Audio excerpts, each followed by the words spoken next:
It's now working with the FAA to get the fix installed, get pilots trained, then get that aircraft back in operation as soon as it can. That sent Boeing shares sharply higher in the final hour of trading. Elsewhere on Wall Street, the major averages rose for a third day in a row thanks to strong earnings from Cisco and Walmart, a jump in new home construction in April, and easing worries about trade with China. The Dow today up 214 points, the Nasdaq up 76. Strong earnings after the bell from the chip maker NVIDIA, but Pinterest reporting a larger than forecast loss in its first ever earnings report. And the toolmaker Stanley Black & Decker plans to move production of Craftsman wrenches and sockets from China to a new plant it'll build in Fort Worth, Texas. It's going to employ 500 workers at that new plant. Tom Busby, CNBC. It's the little things. Like finding $20 in the wash. Woo! Jackpot! Or knowing where to shop online for all the newest styles and best deals around. Stage.com, of course. Visit Stage.com today for incredible sales, our newest markdowns on clearance, more extended sizes, and even more choices. Plus, check out today's deals online for daily coupons and offers.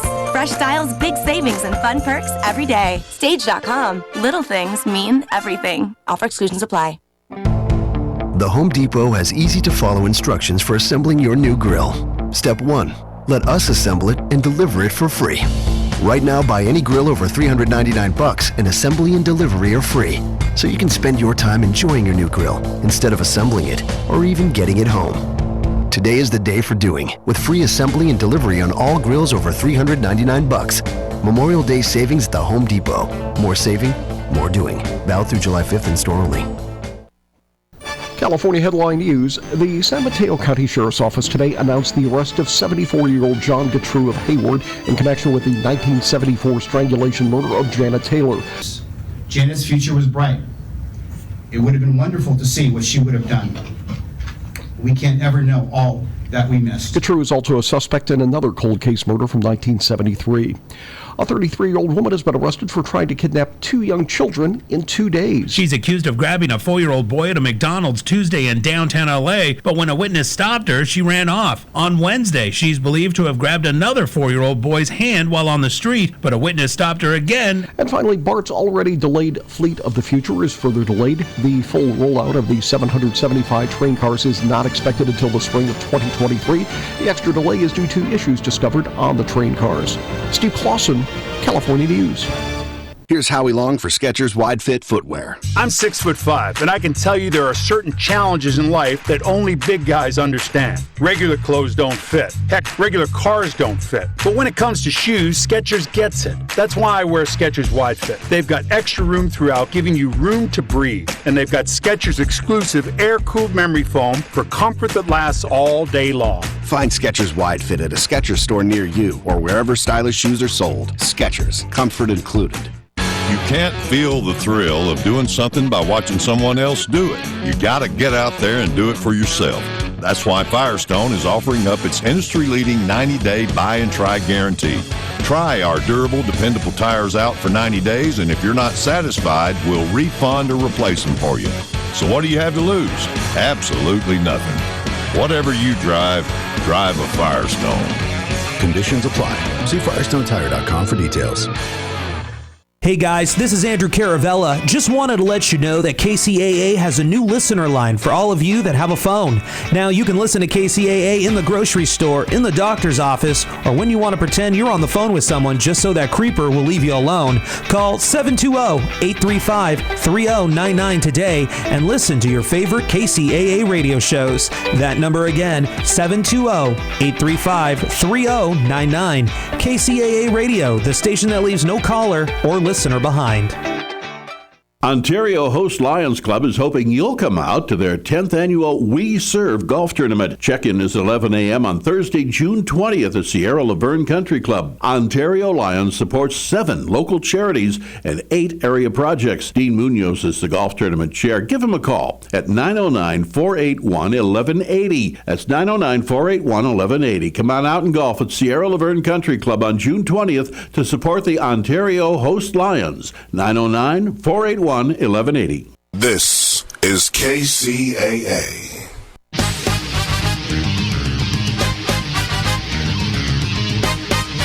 And now, ladies and gentlemen, It's time for the greatest real estate investment show ever.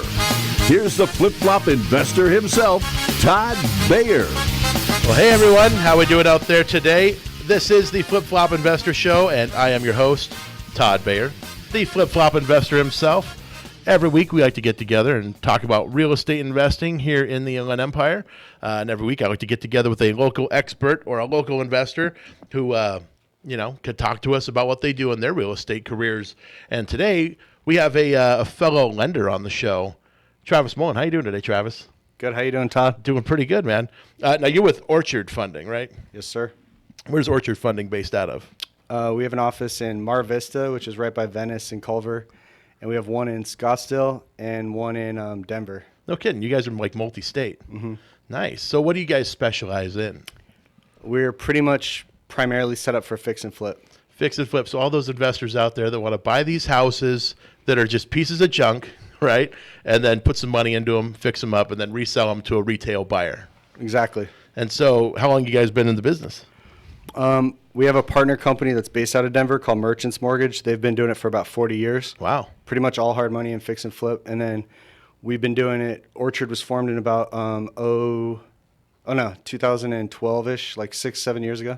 Okay. How'd that company start about? Because you were telling me about the founders and how they started up Orchard. So how did that all come to pass? So two of our founders were flipping. They started doing a couple flips in Arizona around after the crash. Okay. 09, 10. And What they bought a great few. time to do them, by the way. Yeah. Well, no, they were buying them, and nobody was buying. Nobody had money. Nobody was lending. Yeah. So they formed the partnership with merchants back then, and they started buying. And they actually ended up thinking they could really scale it, and they ended up with 700 homes that they fixed up and held until the market came back up. So it was like a fund, and they rented them until the market came up. Then they started selling them off. Nice. And then they kept a few like in a nice part, and then they formed Orchard Funding with all that money. Very nice. So do they still have property out in Arizona? They have some, yeah. Yeah, are they still doing that, or they don't flip anymore? No, they don't flip anymore. They don't want to think about it anymore. Just lending. They call it brain damage. Yeah. I mean, I can totally relate because I had a very similar kind of startup experience. I was doing flips, and then I got into lending. Yeah. And like once I drank the Kool-Aid in lending, that's my favorite style of investing. I've made that pretty obvious to a lot of folks, and lending is my favorite just because of the passive nature of it, and the fact that it's you can kind of get involved in the deal, but not really. I mean, you get involved in the very beginning. If it makes sense, it's good. You do the deal, and then you sit and just collect your payments, which I like. That's simple, I've noticed how much they like that because they don't have to think about the tiles, and they don't have to think about the flooring. Right. And they don't have to think about what's on trend or anything. Yep, exactly. The flippers have to think about that. They do, and that's the nice part. And, there's plenty of people that listen to the show that are, just regular homeowners. A lot of people aren't investors, but they're looking to become an investor. That's a very common person that listens to the show because I meet these folks. They come and talk to me and say, hey, I heard your radio show. And actually, it's funny. They tell me,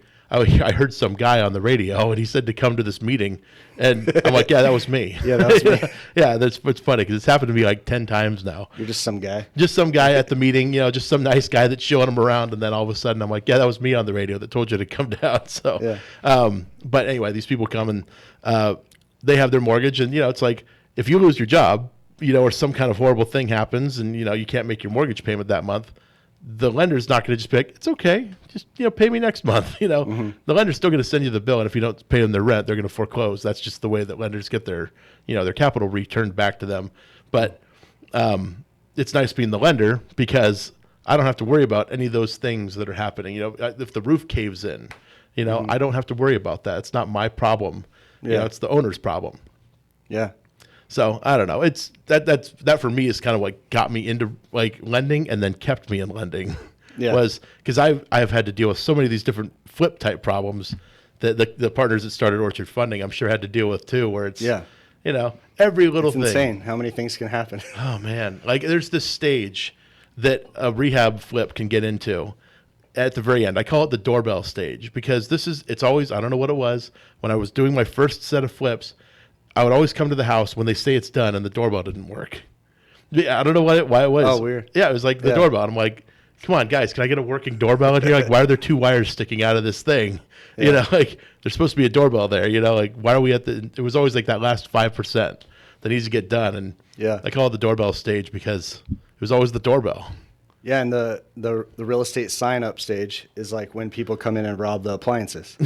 And they told me about that happening sometimes. Yep, that's happened to us, especially like here in San Bernardino. They almost stopped. I think they created a tactic to not put the sign up until like an actual open house or something. Yeah, and there've been cases where we've not even put the appliances in, and we've put a picture of the appliance, you know, in its place and said, you know, this will be a cardboard cutout. Yep. No, we never done the cardboard. That's kind of a good idea.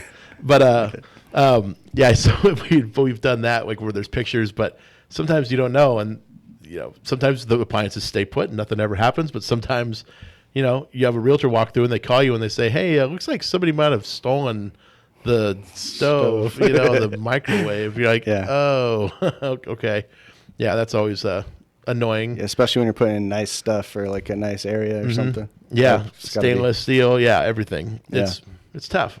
So you guys do lending, fix and flip, which, you know, I obviously have a lending company too. And, you know, I know we're always just, you know, arguing back and forth. You know, it's a constant wrestle between the two of us of who's going to get the client. But no, like I don't really work for the lending company. I just own it. And, you know, they handle that stuff. So, but you guys come out to the club and, you know, you probably meet some people there that are doing the fix and flips. Have you had much success like with meeting people doing loans and at Inland Empire? Specifically?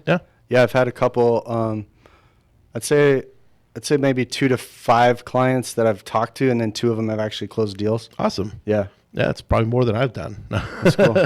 Yeah. So, you know, I remember because Joanna was telling me that you guys, because you guys are a sponsor of the club, which, you know, was kind of a thing where you're like I don't know if I should sponsor this because.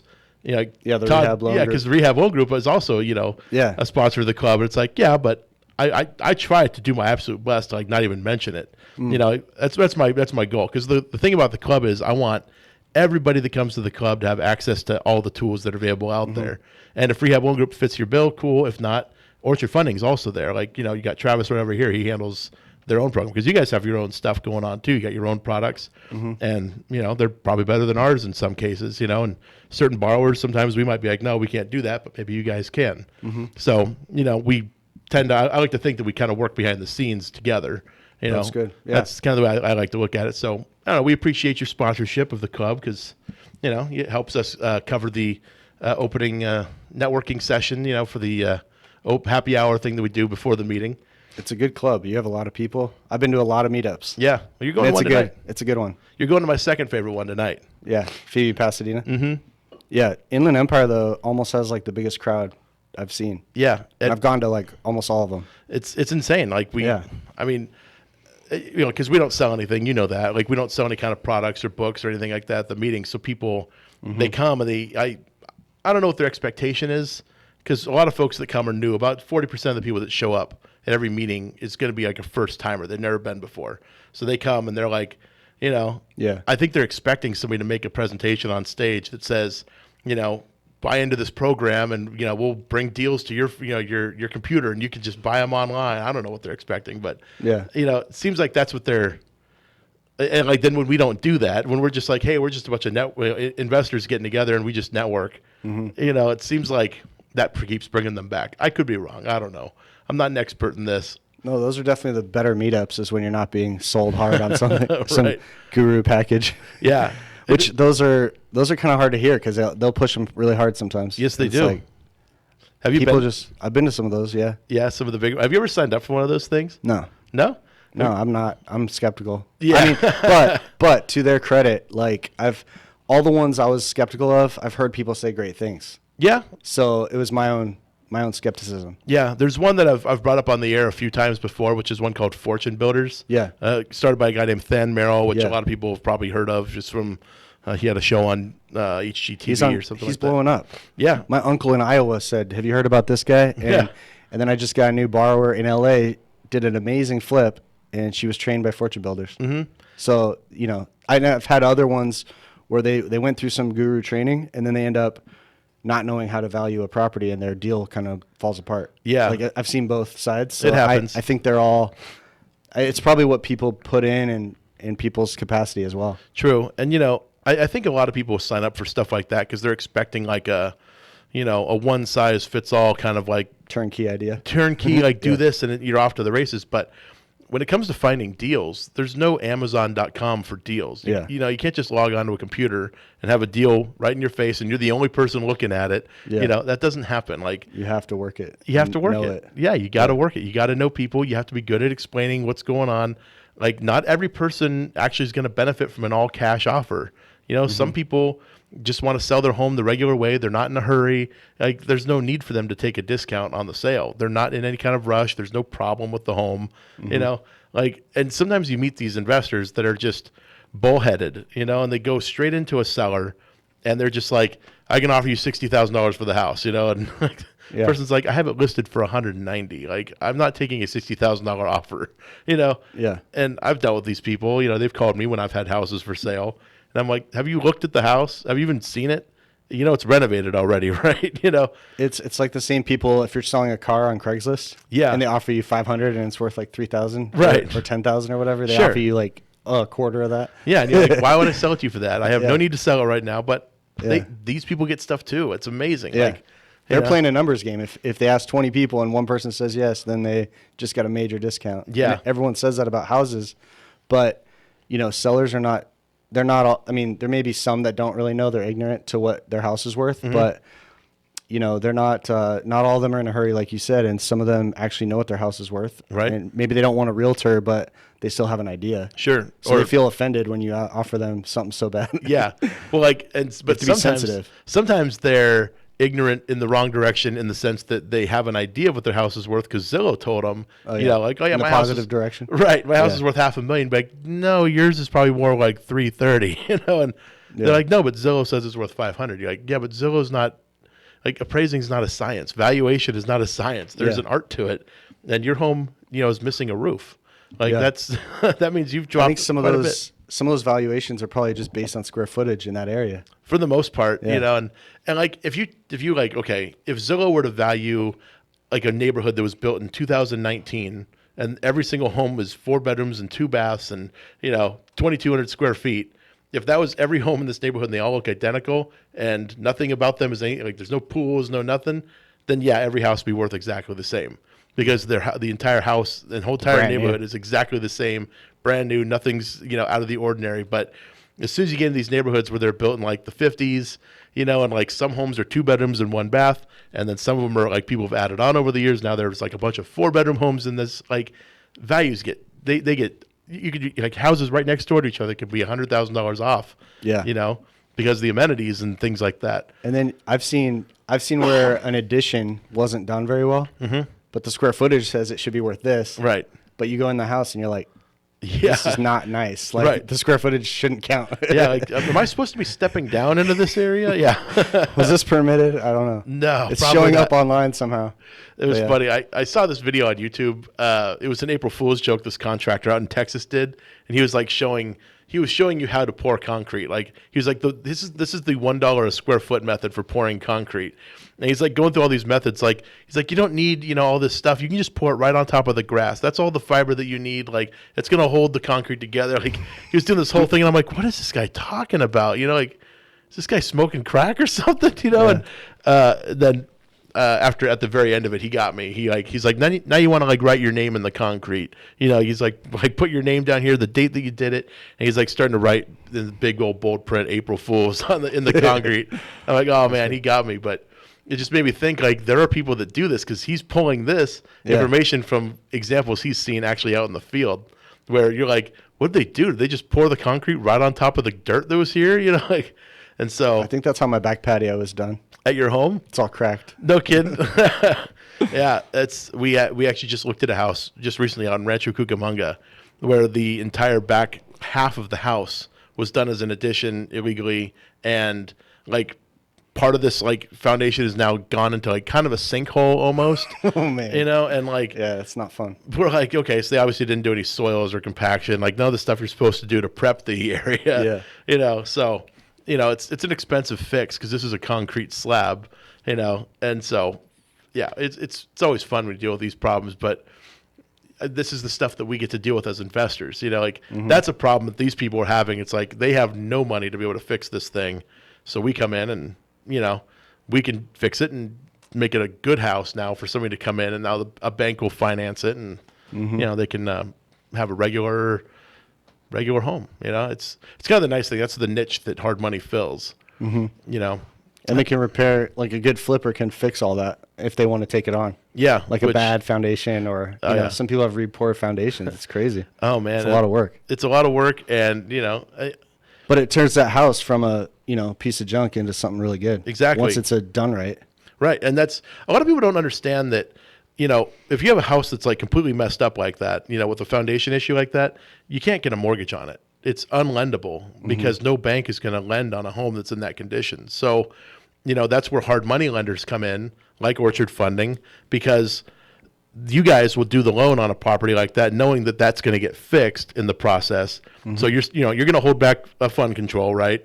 Like you're going to hold back funds for the rehab, I'm assuming. We can, or we don't have to. Sometimes you do, sometimes you don't. Yeah, it depends on what they want to borrow. Okay, so if you have like a higher loan to value, I'm sure you guys would probably want to hold back funds. Not necessarily, but we'd like to. Yeah. Yeah, but not necessarily. If they want 90 purchase, we'll do 90 purchase. If they want 80 purchase, we'll do that. Yeah, so that's pretty good. That's, very competitive. And they're, but you guys obviously, that they're going to fix this foundation issue before you do the loan. And then now that they fix this thing, now they can sell it to what I call a retail buyer. Before, this is somebody who's going to buy it, then they can get a mortgage from a regular bank, and then they can live in it like a regular home. Maximize the value. Maximize the value, exactly. And that's the incentive for the flipper.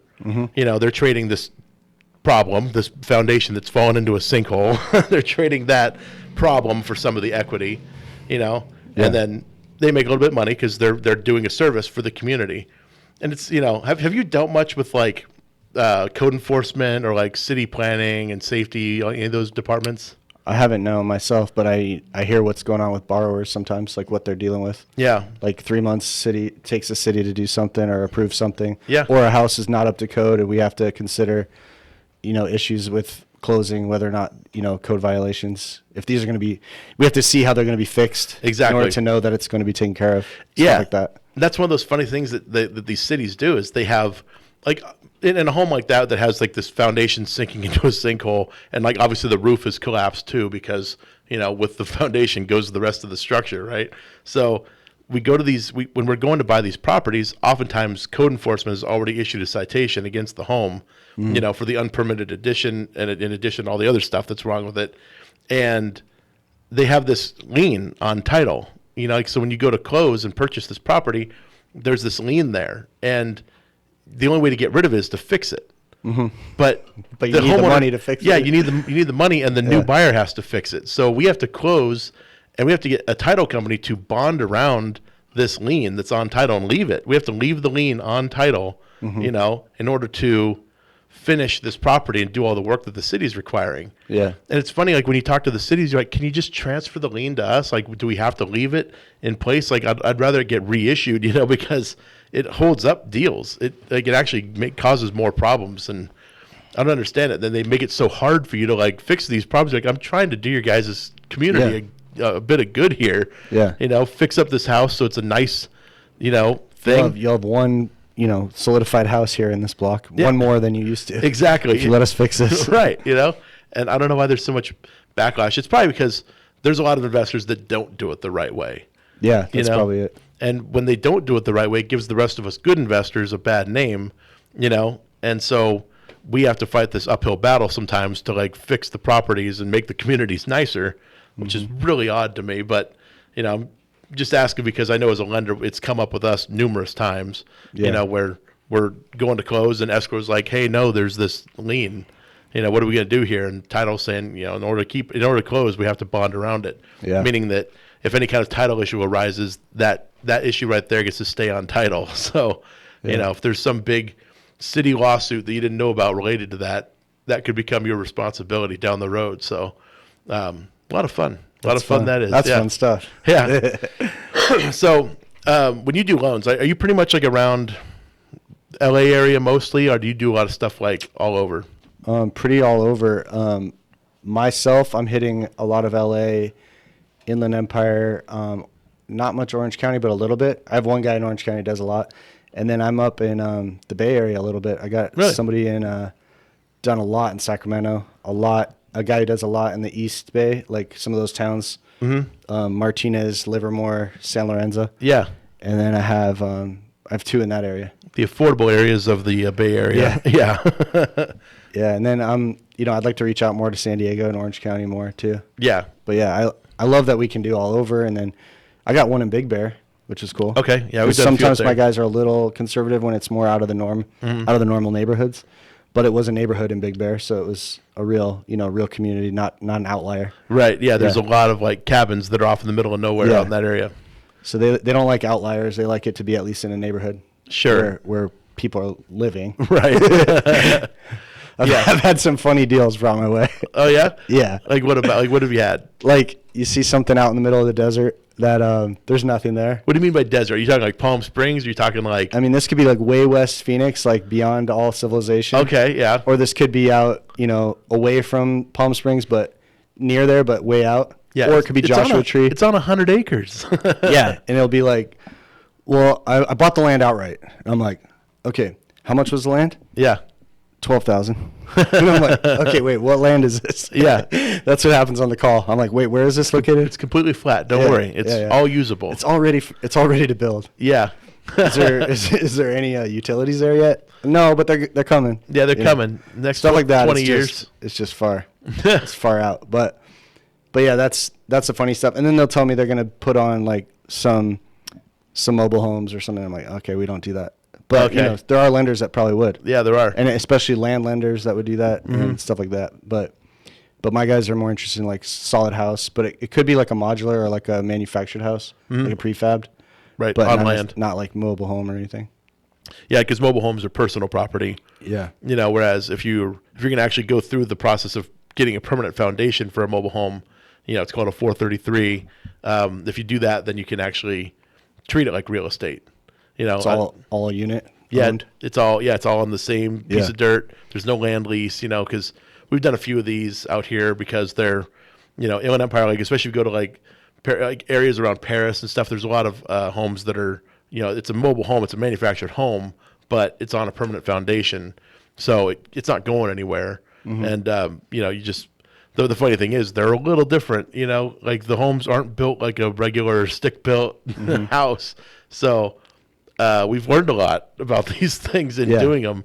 Like the door jambs are different sizes, and like the pipes are different sizes. Like just little things you don't know until you start doing them, and then your contractor's like, yeah, it took us like 3 hours to do this when normally it would have taken us 20 minutes because we had to keep going down to Home Depot to buy, more fittings and all this stuff. Like, why, and everything was off size. Everything was off size. They're getting like they had to miter things down. I remember the guy saying, he's like, yeah, we had to like custom make these door jambs. I'm like, really?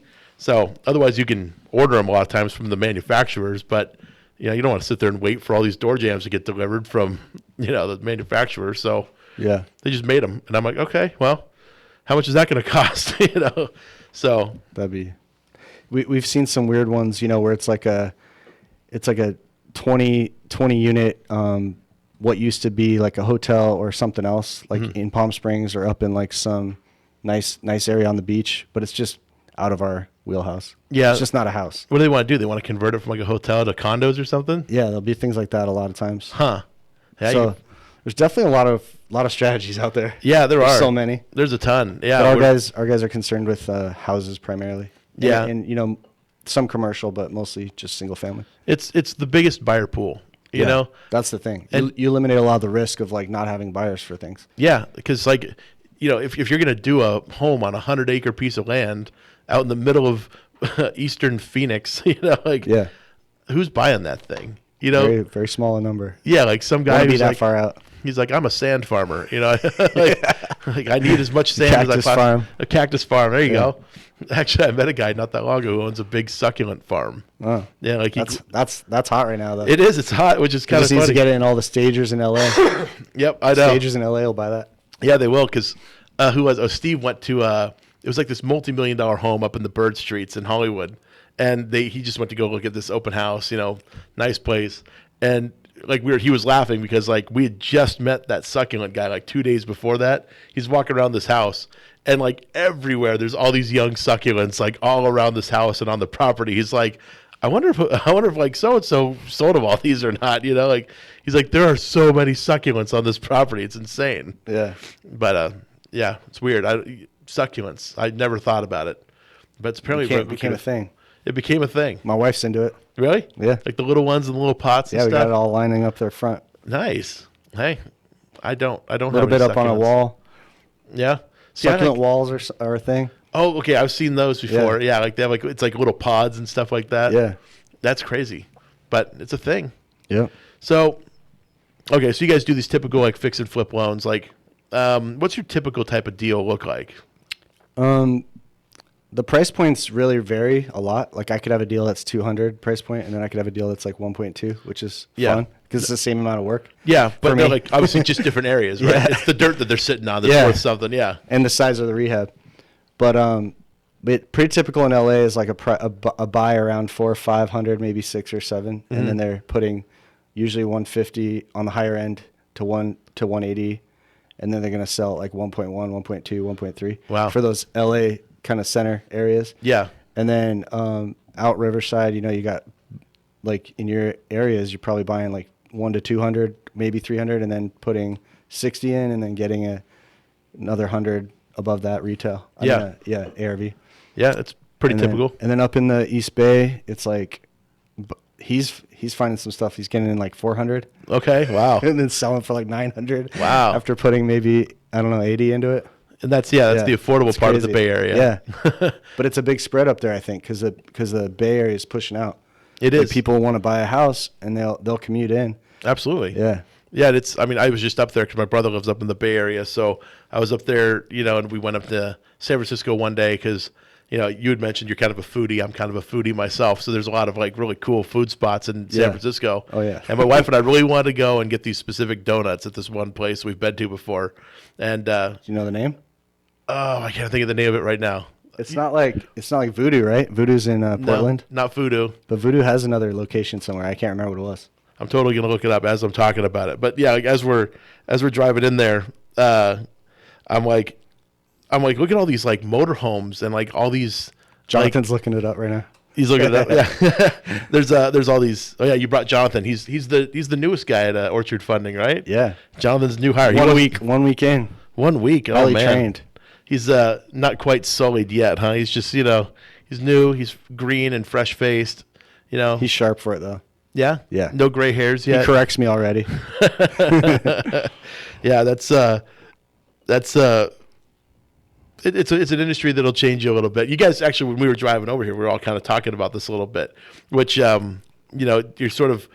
moving up into like an upper echelon of income, right? This becomes a higher income thing, becoming a lender. And so when you start making all this extra money, there's this lifestyle that sort of comes along with it, where like you had mentioned, you got a babysitter, which you'd never had before. Your wife just couldn't afford it before. Yeah, you couldn't afford it. I mean, my wife could have used it though. Yeah, I'm sure. Any wives out there that wouldn't like a babysitter to help out or a nanny? But yeah, my bosses told me watch out for lifestyle creep. Lifestyle creep. I like that term. Yeah, they got some terms: brain damage and lifestyle creep. Okay, so what's this brain damage? You said it to me before. The minutia of thinking about every detail about a flip. Okay. Just kind of gives you brain damage after you've done like 700, I guess. Apparently. Yeah, and then after you've done a lot, I guess. And then the lifestyle creep, like for those people that don't know out there, how do you define lifestyle creep? That's just, I couldn't afford a babysitter, but now I can, so I do, and now there's like, $1,000 less a month to save, so it's just kind of, you make more money, but then you don't see yourself building up that much because you're saying yes to more things. Yeah. And you just have to really rein it in and take control. And it's saying yes to something like, I just took my 4-year-old to Disneyland for his birthday. That would have never happened. Really? For a birthday. Really? That would have been like a big special occasion. Like once a year, we just, as a family, we're going to go to Disneyland. I mean, we wouldn't have been able to do that like every year. We'd probably do it every couple years. So that's because you came from I wouldn't say low wage. It's a very high what would you call it? Social equity Value. type of, high, social value kind of thing. You were a Yeah. pastor before. Yeah. You did that for like 20 years. So there's probably going to be a lot of people right now. They're like, wait a minute, this guy was a pastor before. And now a lender. And Hard now you're a money lender. like, didn't you just go from one end of the spectrum to It was the other trippy end? for my parents. Really? Like, hard money kind of has a tough name to it, Trav. I'm like, Yeah. I'm It like, used well, to. yeah, it Used to be a lot of guys with their names would end with like Innie, like Vinny and Yeah. Bobby, Joey, Yeah. A lot of broken legs. Yeah, broken kneecaps, stuff Yeah. like that. That's kind of the because the idea of hard money. Our is parents' generation like has that mentality about it. Yeah. And now it's like what makes a lot of things happen, like flipping and stuff. right. Well, I mean, hard money now. We're regulated. This Yeah. isn't some Wild West thing. Like you're not getting loans from some guy in a back alley. Yeah. Like that's the way it used to go down. You tell a guy I need 20 grand, and he'd give you 20,000 in cash. And you better pay him back in a week or two. But Yeah. it's not like that anymore. I don't think I've ever gotten cash from anybody for anything. So. Yeah. So how do you go from now? Did you grow up like your parents? You said your parents, it was an odd thing for them. Like if you were a pastor, were they involved in the church in that way too? They got more involved when I got more involved. I kind of led my family more into it. And Okay. then, they just really, I was kind of like they just loved that I was a pastor. They loved hearing about it. There's a lot of good stories, a lot of good news all the time. Right. And so it was just kind of, they knew it was part of my passion, well, a big passion. And so they were just kind of like, wow, you're making big shifts. And it's like, yeah, I got all these little mouths to feed. I got to figure this out. Like, Yeah. this is rough. Like what I was doing financially just was never quite cutting it. And so I called my friend who runs Orchard Funding. We went to high school together. We were wrestlers together. Wrestling buddies. Yep. And I was like, hey man, I know you've been doing finance since college. I kind of think I need to get involved with a little more zeros. Okay. Like I need to make better money, or I need to move out of California. Yeah. That was kind of what it came down to for me. It's like I got to get into something that's going to make better money, or I got to get out of California. Yeah. Because those two don't go together. Who wants to leave the Sunshine State? Yeah. Come on now. And my wife's from the Ocean State, Rhode Island. Oh, okay. And she didn't want to leave the ocean and go to like Arizona or something. Right. So it's like, well, then I got to make better But money. you found such a great piece of property out in Arizona, that nice piece out in East Phoenix. Yeah, 100 acres for $12,000. Yeah, on that sand farm. Well, hey. So, okay. How do you justify that? Because there's probably some people listening, like, how do you go from being a pastor to a hard money lender? How do you justify that, based upon your faith and your background? Because, I mean, that's a big change. And that's, Yeah.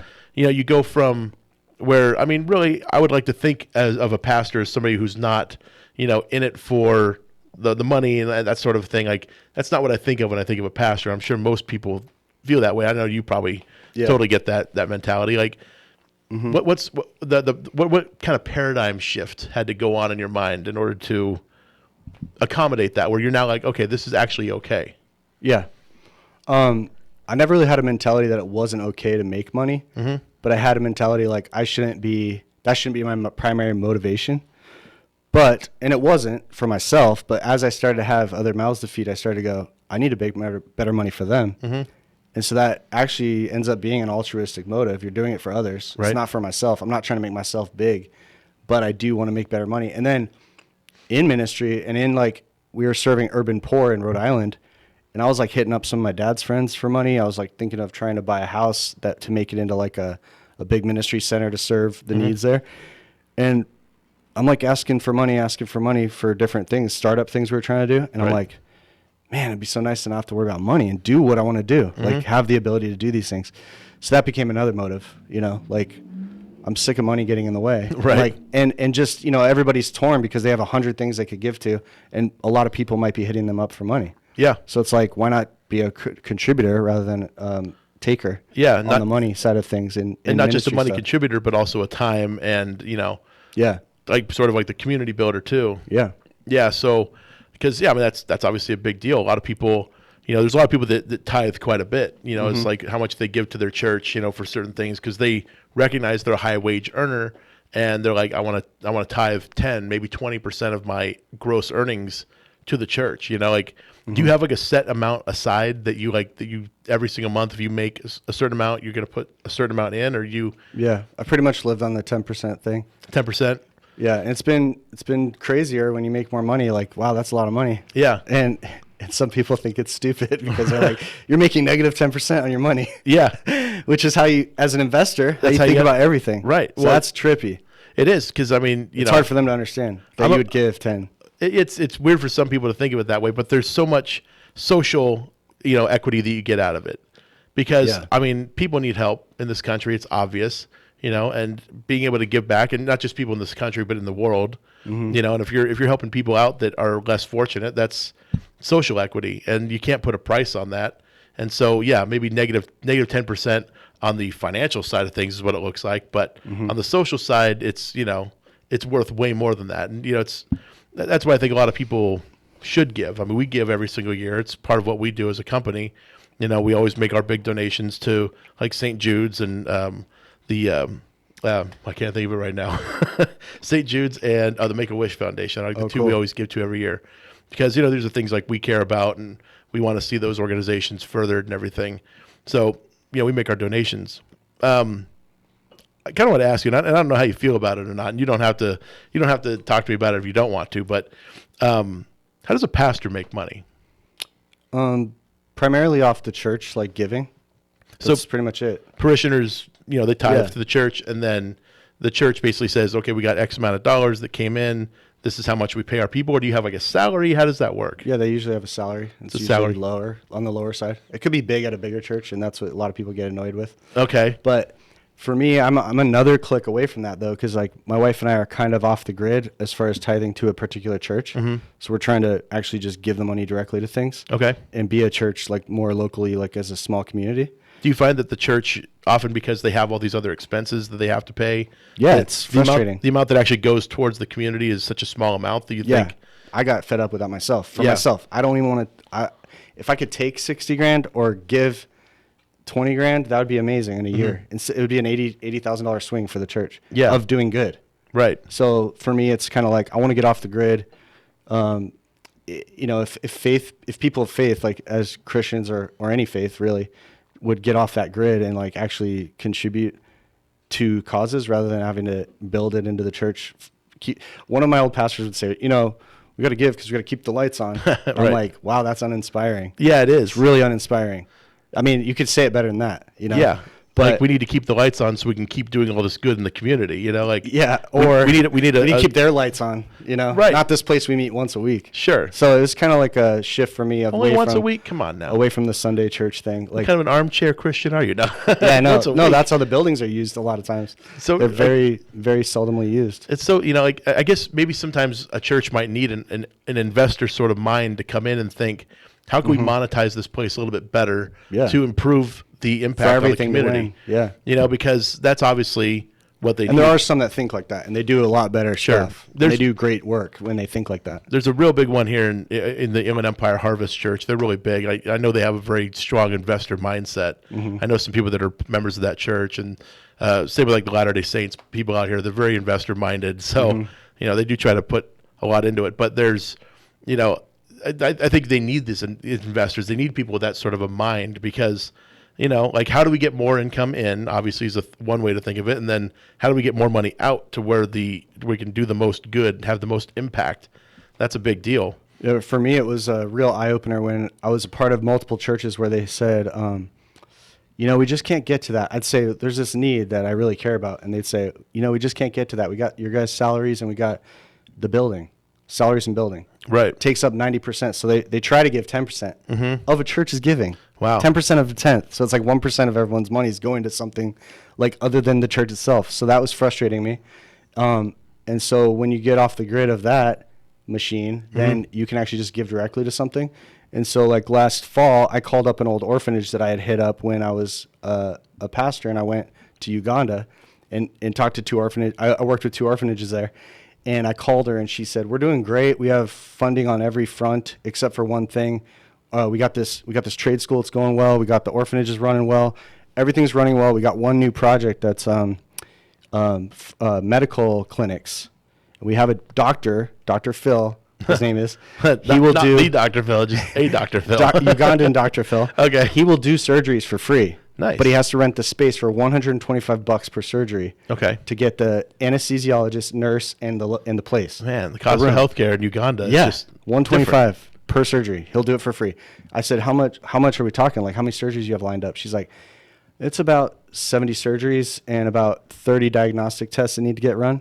And I was like, I might be able to do something about this. I had a big month, and I was like gonna aim it at something. And I was gonna ask other people to match me, and so we ended up doing it, like 70 surgeries, and it cost about 10 grand. Okay. Wow. It's trippy. Yeah. 70 people got hernias removed, tumors removed, Wow. facial tumors, like crazy stuff. Like they have no care. They have no help. And So- so you impacted the lives of 70 something Yeah, a people. small group of people were able to do 10 grand. That's It was really amazing. cool. That's amazing. Yeah. And so does Orchard take this stance, or is this your own personal line? That's my own thing, but actually one of the founders helped me with that. It was really Okay, cool. that was nice. Yeah, he participated.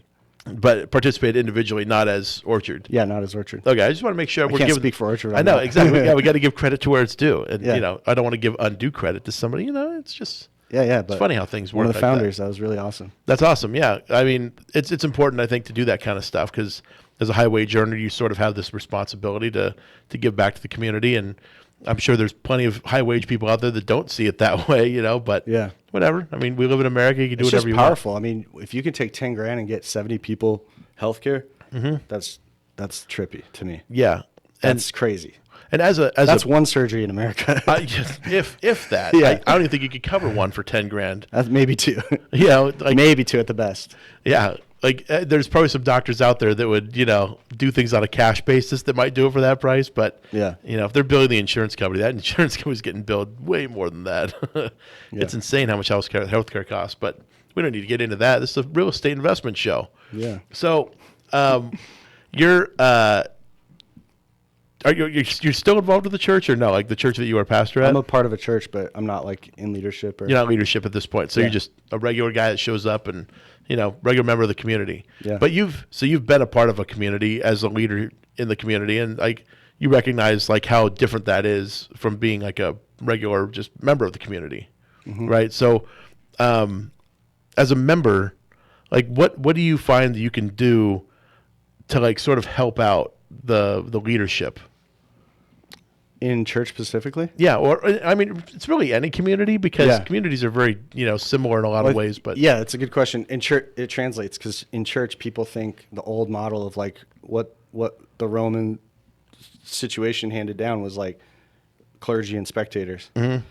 So that kills it. It's like one person doing all the work and 80 people sitting there watching. Right. In the old model, like average church would be 100 people, but in any organization, if that's happening, I mean that thing will fail, or that guy will get burnt out, or that lady. Right. And so really every person being a member, participating and using their gifts, as you've seen in your business, like different people have different skill sets. It ends up being like Ocean's 11 or something where you need somebody to do this, you need somebody to do that. And when you compile that and you composite a good team, it's pretty powerful. It is. On anything.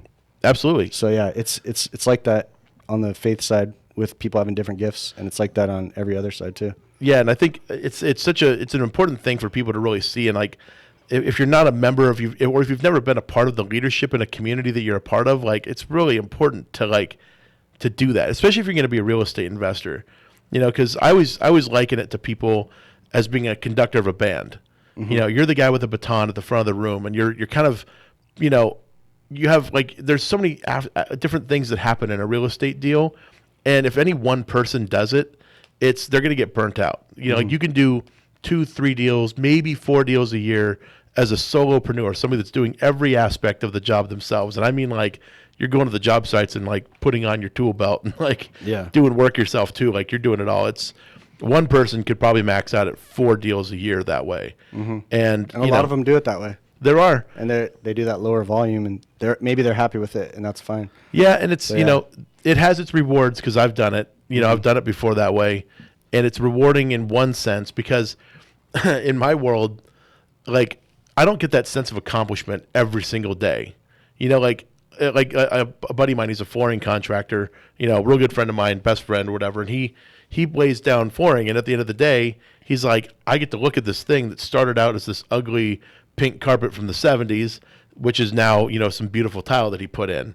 And he can look at that at the end of the day and say, like, I did that. Like, he has that sense of accomplishment. He gets the dopamine hit in his brain or whatever for, he's proud of himself.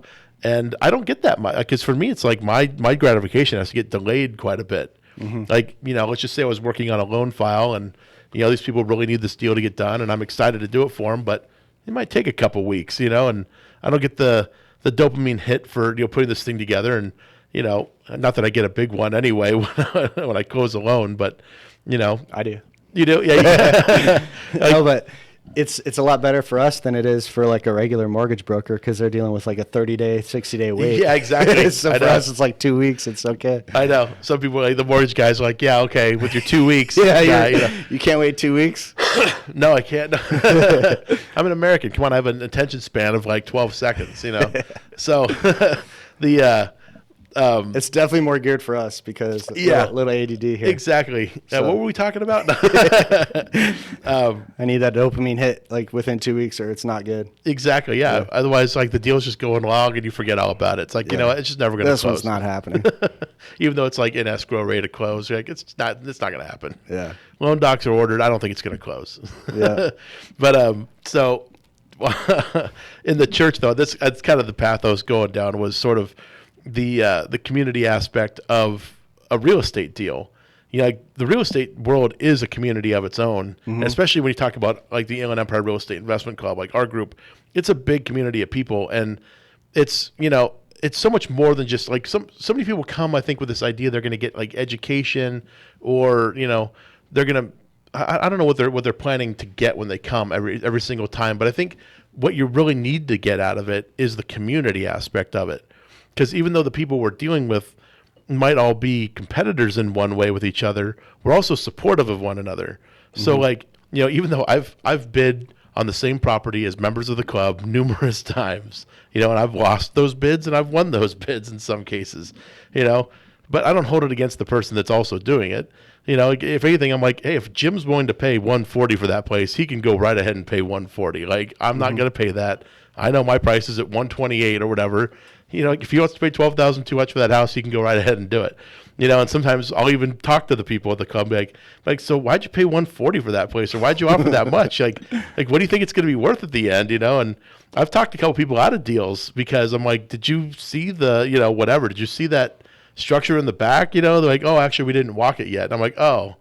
Yeah, that's probably why you offered $140 because you didn't realize it needs like another $20,000 worth of work in the back. Yeah, like it looks good from the street, but as soon as you get to that addition they put in the back with the foundation sinking into that sinkhole, that's going to be a problem.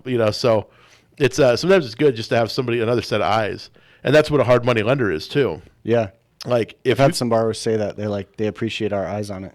Yeah, because you guys are going to see something that they probably didn't. Yeah, we'll tell them like.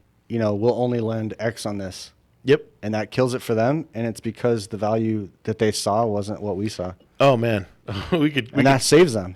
It does. Yeah. But we could. They don't like it though. Oh, of course not. I mean, well, you think you got a deal, right? I mean, you're like, you're all excited. You're like, a seller finally said yes to me. Like, in my case, I'd be writing 100 offers a week. Like when I was doing like deals on a regular basis, I'd be writing 100 offers a week to get one a week. That was sort of my goal.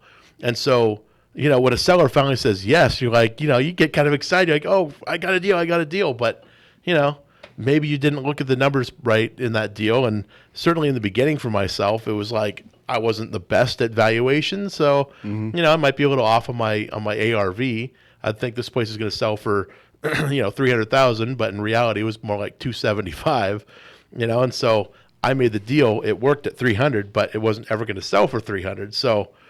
For me, a hard money lender in the beginning was a very helpful thing because they'd say, we did the appraisal, it's coming back at $275, and I'm like, what are you talking about? Did you not see this comp? And I'd argue with them, and they'd argue back, but he who holds the gold makes the rules. So they were always wrong, by the way. No, but like it was helpful to have that other set of eyes, and I know I've been that point of disappointment for a lot of people where they'd call me and they'd say, no, like it's going to sell for $400. I'm like, I just don't see it. Could you get $400? Maybe. There's a chance, yeah, but I don't lend based upon what it could do. I lend on what it will do. And that was a hard concept. You have to play conservative because there's so many things that could go wrong. Exactly. That's what the lenders are doing, and that's what you're going to do if it's your own money. Yeah, exactly. You're not trying to be careless with your money. Yeah, I'm not going to do it to not make any money. Yeah. I mean, I've done loans, where we've lost money, we've made money, we've broken even. Like I don't do it to break even or lose money. That's not the purpose. So yeah, it's too much work. I like those to be the ones that happen very rarely. Like the idea is to do this and to make money, and I want the borrower to make money. Like there was some cases where they're like, well, what if I just put in another $10,000 out of my pocket? And I'm like, don't. I'm not going to do the loan if you have to put money in, because I don't want you to do it. Because if the deal, actually, I wouldn't say if, I would say when this deal goes south and you're about to lose that $10,000 you just put in, you're going to be mad at me because I took it from you.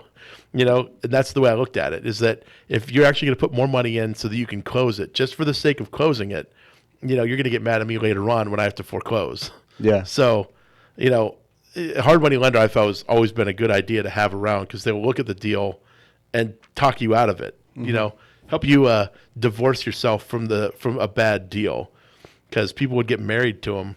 I know you've had probably many conversations with people very similar to that, where they're arguing their value, and you're like, it's just, you know, that's not the value. You know, like, yeah. And I don't get to call the value, but my bosses do, and then, you know, I just have to be the messenger of bad news if in a situation like that. Yeah.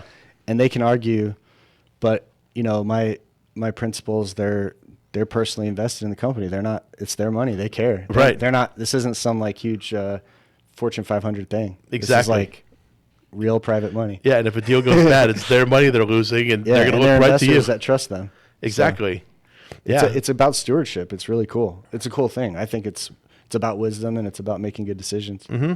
Yeah. Plus, I mean, you know, like for us, like our client is the borrower, so you know we want a good borrower. Mm-hmm. You know, and like sometimes it's and they're hard. out there. They're out there. A lot there. of them are awesome. And sometimes you don't want to lose a good one. You know, so like if you're like, dude, if you do this deal, you're going to lose money, and you're never going to do another deal again.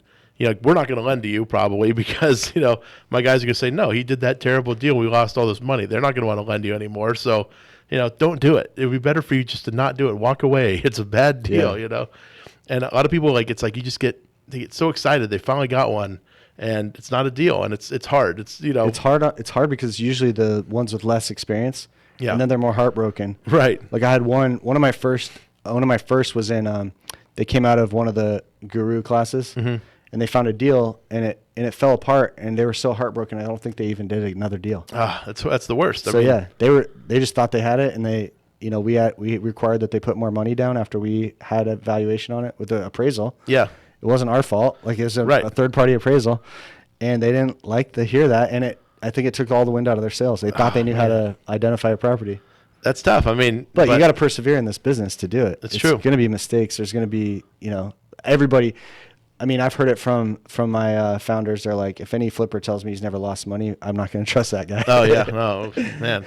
I'd love to talk less about how much money we've lost, you know, on deals. Yeah, but it's so real. It's so honest, because if you've done any volume, you couldn't have had all wins, you know. Yeah, exactly. There's just too many variables. There was a point in time where I'd had no fails. A good record. I think I'd done probably at that time maybe 60 deals. I think I had under my belt, and I'd never had a loss. Wow. You know, so I was doing pretty good for a little bit, but eventually it happens, you know. Yeah. Something happens that you can't predict. I mean, you know, who knew a contractor would go rogue? Who knew, you know, all these other things would happen? Like, you don't know. It's sometimes something happens, and then you got to eat it. So we've only got a couple minutes left. So you probably want people to call you, I'm sure, like if they need a hard money loan. I'd love them to call me. How do they get in touch with you? They can call my phone number. All right. Which is 310-356-7393. And you got a website? Yeah, orchardfunding.com. They can email me at travis@orchardfunding.com. All that's spelled like you'd expect it to, right? Yeah. TRAVIS and Orchard, you know, all that stuff. So. And then one thing we didn't talk about, the program that I got to get in there. Got to get it in. We front a third of your rehab budget after closing. Oh, nice. That's rare. Yeah. Actually, that's really nice. I didn't know that. Up to $30,000. Do you guys take brokers? Yeah. Awesome. Yeah. We should do that. All right. I got like 1 minute. So awesome. That's awesome. So call you guys. Go to orchardfunding.com. Yeah. And I'll get you a loan proposal right away if you have something. Awesome. We're getting more aggressive for people with high volume. All right. We're all ready it for today. So we want to thank you all for tuning in. We'll see you all again next week at the Flip Flop Investor Show. Take care, everyone. Have a good one. Thank you.